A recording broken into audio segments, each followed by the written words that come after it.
Hey guys, welcome back to my channel. So ఈరోజు video వచ్చేసి నేనేం చెప్పాలనుకుంటున్నానంటే, సో చాలామంది ఏమంటున్నారంటే, మీరు పెట్టిన వీడియోస్కి, మీరు పెట్టిన తమ్మెల్స్కి ఏమైనా సంబంధం ఉందా, ఇలాంటి తమ్మెల్స్ పెట్టి ఇలాంటి వీడియోస్ పెడుతున్నారు ఏంటి అని చాలామంది అడుగుతున్నారు. సో నేను ఒక్కటి ఏంటంటే, నేను 6 years నుంచి యూట్యూబ్ స్టార్ట్ చేశానండి. సో మంచి మంచి వీడియోస్, మంచి మంచి కంటెంట్ ప్రతి ఒక్కటి పెడుతూనే ఉన్నాను. షాపింగ్ వీడియో కావచ్చు, కుకింగ్ వీడియోస్ కావచ్చు, ప్రతి ఒక్కటి. అంటే నేను ఎంతో కష్టపడి వీడియో తీస్తున్నాను, ఎంతో కష్టపడి పోస్ట్ చేస్తున్నాను, ఎడిటింగ్ చేస్తున్నాను.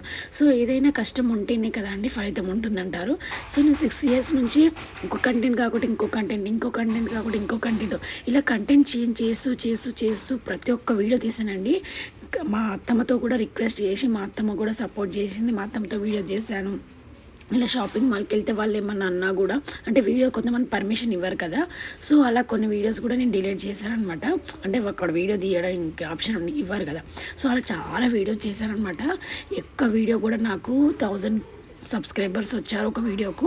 ఇంకా మిగతా అంతా తక్కువే అనమాట. సో ఇక్కడ సబ్స్క్రైబర్స్ ఇంపార్టెంట్ కాదండి, సో వాచ్ టైం కూడా చాలా ఇంపార్టెంట్.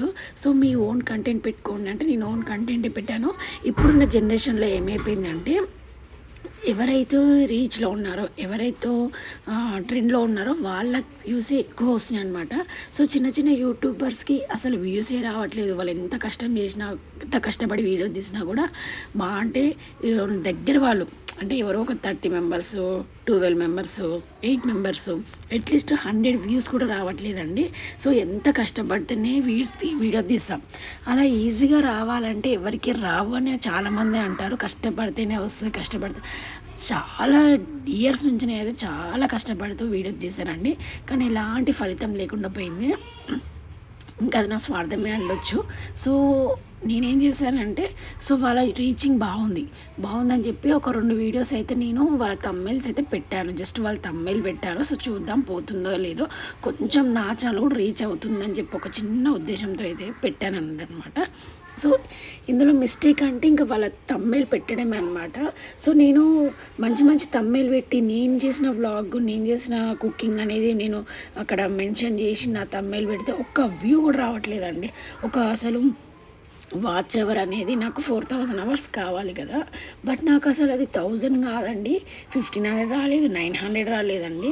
సో నేను చాలా బాధపడ్డాను. నా ఛానల్లో హైయెస్ట్ అంటే 50,000 వ్యూస్ వచ్చాయి ఒక్కదానికైతే. బేగం బజార్ షాపింగ్ మాల్కి అయితే వెళ్ళామన్నమాట. బేగం బజార్ వెళ్ళినప్పుడు ఒక వీడియో అప్లోడ్ చేశాను నోముల దాని గురించి. అది 2 minutes వీడియోనే ఏమో అనుకుంటా నాకు తెలిసి. దానికి ఒక్కదానికైతే దగ్గర నాకు 600 hours అయితే వాచ్ టైం వచ్చింది. సో అలా నేను ట్రై చేస్తూనే ఉన్నానండి. ఎంత ట్రై చేసినా కూడా అసలు రావడమే లేదనమాట. సో కొంచెం చూద్దాము వీళ్ళ తమ్మెల్స్ రీచ్ అవుతుందన్న ఒక ఉద్దేశంతో అయితే పెట్టానండి. సో ఏదైనా మిస్టేక్ ఉంటే తీసేస్తాను, పెద్ద విషయం ఏం కాదు. కొంచెం నా ఛానల్ గ్రోత్ వస్తే అని చెప్పి నేనైతే ఆలోచిస్తున్నాను. నేను ఎప్పటి నుంచో యూట్యూబ్ స్టార్ట్ చేశానండి. యాజ్ అ యూట్యూబర్గా చేసే వాళ్ళకే తెలుస్తుంది. సో ఇందులో నా మిస్టేక్ అయితే అది ఒకటే ఉందండి, నా ఓన్ కంటెంటే, బట్ వాళ్ళ తమ్మెల్స్ అయితే నేను పెట్టానమాట. ఇంకా నేను తమ్మెల్స్ కూడా తీసేస్తాను అనమాట తర్వాతకి. ఇంకేంటంటే కొంచెం నా ఛానల్ కొంచెం గ్రోత్ కావాలి అని చెప్పి నేనైతే అలా పెట్టానండి. సో ఇంకొకటి ఏంటంటే, ప్రతి ఒక్క యూట్యూబర్ని ఎంకరేజ్ చేయండి. సో కొత్త యూట్యూబర్స్ని ఎంకరేజ్ చేస్తేనే కదా మనకు కొత్త ఐడియాస్ వస్తాయి. సో ప్రతిసారి ఎవరైతే టాప్లో ఉంటారో వాళ్ళకే వ్యూస్, వాళ్ళే పెట్టిన వీడియోస్ పెట్టడం, వాళ్ళే చూసి వాళ్ళకి రీచింగ్, వాళ్ళకి వాళ్ళ ల్యాక్లలో, మిలియన్లో వస్తాయన్నమాట వ్యూస్. అరే చిన్న యూట్యూబర్స్ కూడా ఎంతో కష్టపడి వీడియో తీస్తారు కదా, వాళ్ళను కొంచెం ఎంకరేజ్ చేస్తే బాగుంటుందని చెప్పి నా నుంచి అయితే ఒక రిక్వెస్ట్ అనమాట. సో నన్ను సపోర్ట్ చేయాలని కాదండి, ప్రతి ఒక్క యూట్యూబర్ చాలా కష్టపడి వీడియో తీస్తారు. సో ఏంటంటే రీచ్ అయిన వాళ్ళే రీచ్ అవుతూనే ఉంటారు అనమాట. సో ఎవరి కష్టం వాళ్ళది, ఒకరి పైన మనం అంటున్నామని కాదండి, ఎవరి కంటెంట్ వాళ్ళది. ఇప్పుడు వాళ్ళ కంటెంట్ అనేది చాలామంది పెడుతున్నారు అనమాట.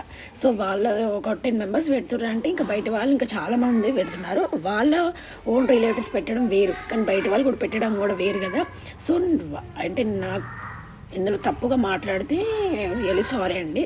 సో నేనేమంటున్నా అంటే, చిన్న యూట్యూబర్స్ కూడా ఎంకరేజ్ చేస్తే వాళ్ళు కూడా ముందుకు వెళ్తారు కదా. సో ఆడవాళ్ళకైతే మెయిన్ ఇంట్లో ఉండి కుకింగ్ చేయడం, ఇలా వ్లాగ్స్ చేయడం చాలా అంటే బయటికెళ్ళి పని చేసుకోకుండా పిల్లలు ఉంటారు కాబట్టి చిన్న చిన్న పిల్లలతోటి ఇంట్లో చిన్న చిన్న యూట్యూబర్స్ కూడా కొంచెం ముందుకెళ్తే బాగుంటుందని చెప్పి నా ఉద్దేశము. సో ఇందులో నెగిటివ్ అయితే ఏం లేదండి. చాలామంది కొంచెం కామెంట్స్ కొంచెం బ్యాడ్గా పెడుతున్నారు, కొంచెం అర్థం చేసుకోండి. చిన్న చిన్న యూట్యూబర్స్ కూడా ఎంకరేజ్ చేస్తే వాళ్ళు ఉన్న టాలెంట్ కూడా బయటకు వస్తుంది. చాలామందికి కుకింగ్ అయితే చాలా బాగా పర్ఫెక్ట్గా చేస్తారనమాట. సో టైలరింగ్ కూడా చాలామంది పెడుతూనే ఉంటారు కదా. సో టైలరింగ్ వాళ్ళకి టైలరింగ్, ఇప్పుడు నేను టైలరింగ్ యూట్యూబ్లో చూసి నేను టైలరింగ్ నేర్చుకున్నాను అనమాట. కొన్ని టిప్స్ నేర్చుకున్నాను, మొత్తం కాకుండా కొన్ని టిప్స్ అయితే పక్కా నేర్చుకున్నాను. అలాగే కొంచెం యూజ్ అయ్యే వీడియోస్ని కొంచెం ఎంకరేజ్ చేయండి. నా నా పరంగా అయితే అదొక రిక్వెస్ట్ అనమాట. సో ఇందులో ఏదైనా మిస్టేక్ ఉంటే ఐఎమ్ రియల్లీ సారీ అండి. సో ఇదండి ఈరోజు వీడియో. దీని ఉద్దేశం అయితే నేను తప్పుగా అయితే పెడుతులేనండి. సో కొంచెం నా ఛానల్ అనేది గ్రోత్ రావాలనేది పెడుతున్నాను. Thank you for watching this video.